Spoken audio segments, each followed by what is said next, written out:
Bismillahirrahmanirrahim. Assalamualaikum warahmatullahi wabarakatuh.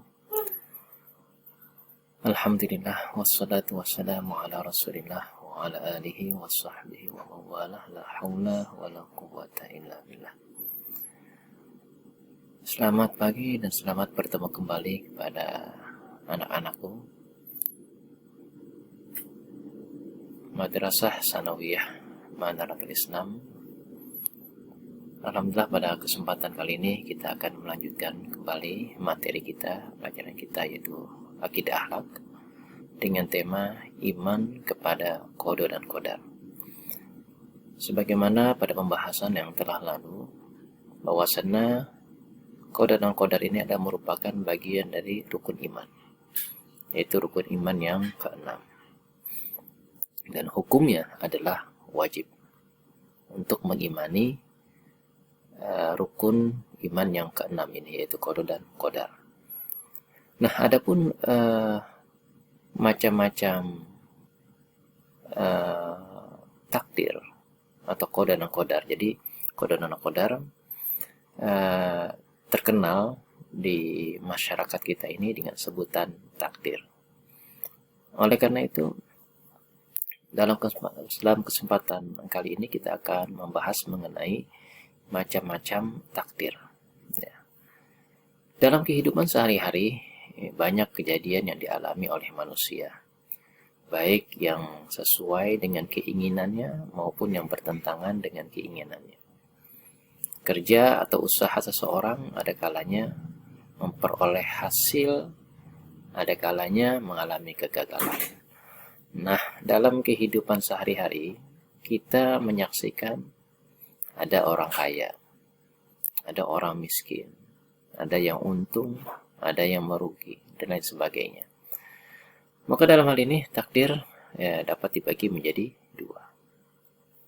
Yang pertama, takdir yang tidak dapat dirubah, atau istilahnya adalah takdir mubrom.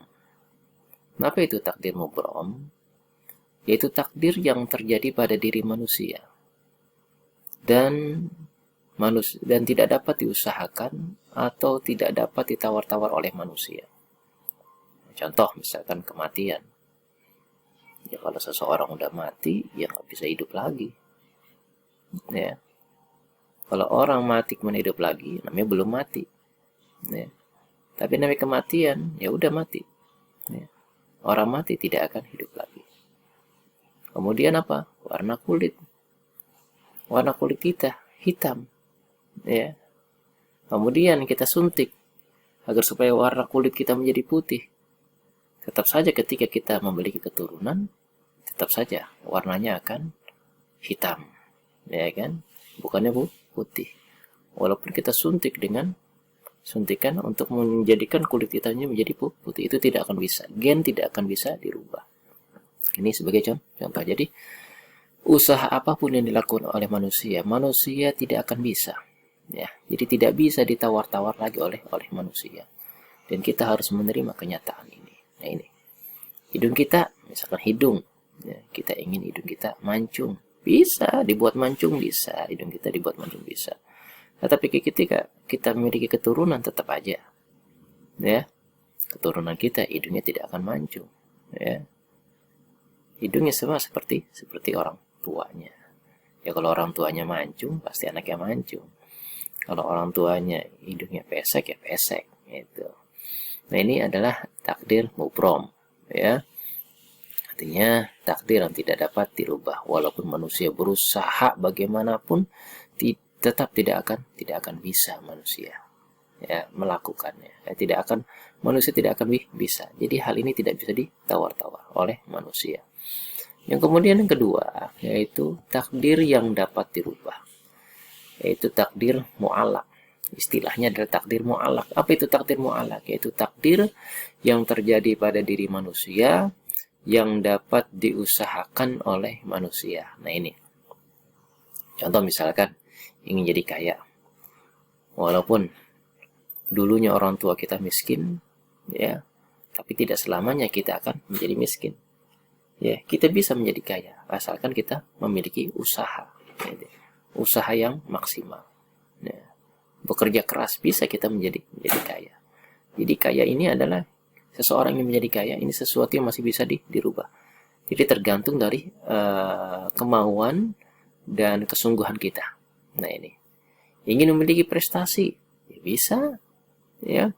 Walaupun ketika di sekolah SD kita tidak memiliki prestasi, di sanawiyah kita tidak memiliki prestasi, ya. Ketika kita berada di aliyah kita tidak memiliki prestasi, tetapi ketika kita di perkuliahan, perguruan tinggi, kita memiliki prestasi. Dan ini kembali pada usaha kita, ikhtiar kita. Nah ini, ya.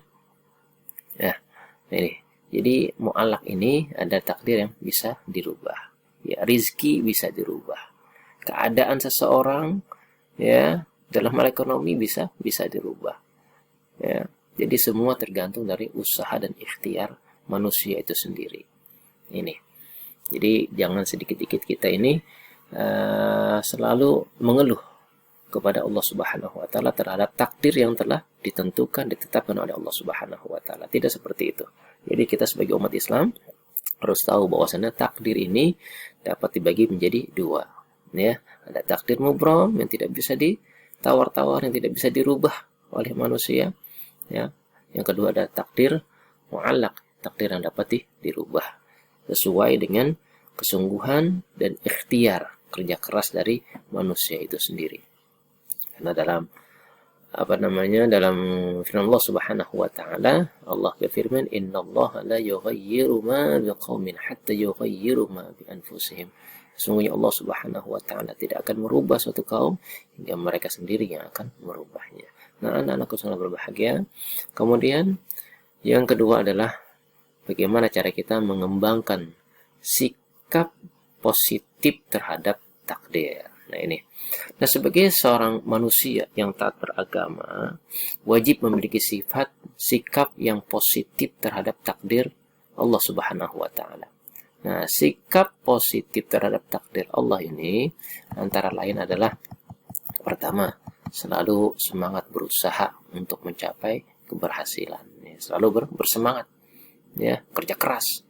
Kemudian menyerahkan segala persoalan kepada Allah Subhanahu wa taala. Nah ini. Jadi setelah kita berusaha, berikhtiar, bekerja keras, semuanya kita serahkan kepada Allah Subhanahu wa taala. Ini. Kita tawakal kepada Allah. Kemudian yang ketiga, membiasakan diri bersyukur atas karunia Allah. Nah ini. Jadi setelah kita ikhtiar, kemudian kita bertawakal, ya, apapun hasilnya nanti, ya, besar maupun kecil, ya, banyak maupun sedikit, kita harus bersyukur kepada Allah Subhanahu wa taala. Nah ini, ya. Kemudian yang keempat, ya, meningkatkan ketaatan dan ataupun kepatuhan kepada Allah Subhanahu wa taala. Nah ini sikap positif terhadap takdir, ya. Kemudian menerima dengan penuh ikhlas segala apa yang telah ditetapkan oleh Allah Subhanahu wa taala. Kemudian sabar ataupun tahan terhadap godaan. Nah, itu adalah di antara sikap positif kita terhadap takdir Allah Subhanahu wa taala. Nah, anak-anakku yang berbahagia. Dan kita lanjutkan kembali. Lalu hikmah apa yang dapat kita ambil dengan kita mempercayai adanya takdir atau qada dan qadar Allah Subhanahu wa taala. Nah, dengan percaya kepada takdir, ini banyak hikmah yang amat berharga bagi kita dalam menjalani kehidupan dunia dan mempersiapkan diri untuk kehidupan akhirat. Nah, hikmah ataupun manfaat tersebut antara lain adalah melatih diri kita untuk bersyukur, bersabar, bersyukur, bersabar. Ya. Karena banyak manusia yang tidak sabar dengan ketentuan Allah Subhanahu wa taala. Manusia yang tidak mau bersyukur terhadap ketentuan dan ketetapan Allah Subhanahu wa taala. Maka dalam hal ini hikmahnya adalah kita ini untuk melatih diri kita untuk selalu bersabar dan bersyukur. Kemudian yang kedua, hikmahnya adalah menjauhkan diri dari sifat sombong dan putus asa. Jadi kita jangan mudah putus asa, karena itu bukan merupakan ajaran Islam. Dalam Al-Quran dikatakan, la tayasu min rauhillah. Janganlah kalian orang-orang mukmin itu berputus asa dari rahmat Allah Subhanahu wa taala. Ini, ya, harusnya kita introspeksi. Apa kesalahan yang ada pada diri kita? Apa kesalahan dalam usaha yang kita lakukan? Kenapa usaha kita ini tidak berhasil? Yang menyebabkan usaha kita ini tidak berhasil ini apa? Kita harus introspeksi. Ya. Jadi kita tidak mudah putus asa. Ya. Kemudian jadi jangan sampai kita menjauhkan diri dari sifat sombong dan putus asa. Jangan. Gitu. Ya. Karena banyak ajaran Islam ini dipraktekkan oleh orang-orang non muslim.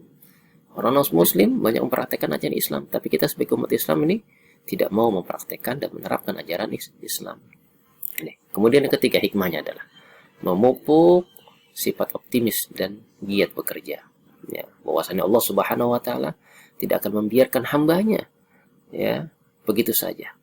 Setelah mereka berusaha, pasti Allah Subhanahu wa taala akan memberikan kepadanya jalan keluar, akan memberikan kepadanya hal-hal yang manusia tidak akan memprediksi kira-kira apa yang akan Allah berikan. Nah ini Allah Subhanahu wa taala akan memberikan semua keperluannya, kebutuhannya. Nah ini dari pintu-pintu yang manusia tidak akan tahu. Nah, ini Allah Subhanahu wa taala tidak akan membiarkan hambanya ya setelah mereka berusaha. Pasti Allah akan memberikan jalan keluar ataupun balasan. Kemudian yang keempat, hikmahnya adalah dapat menenangkan jiwa kita. Karena apa? Karena semua ini kita serahkan kepada Allah Subhanahu wa taala.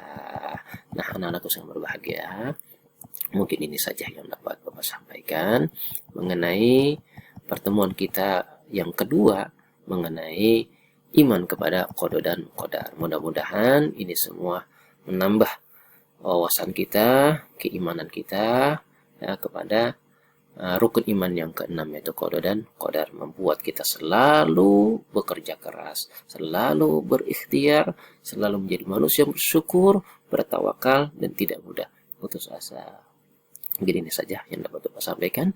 Akhir kata, wassalamualaikum warahmatullahi wabarakatuh.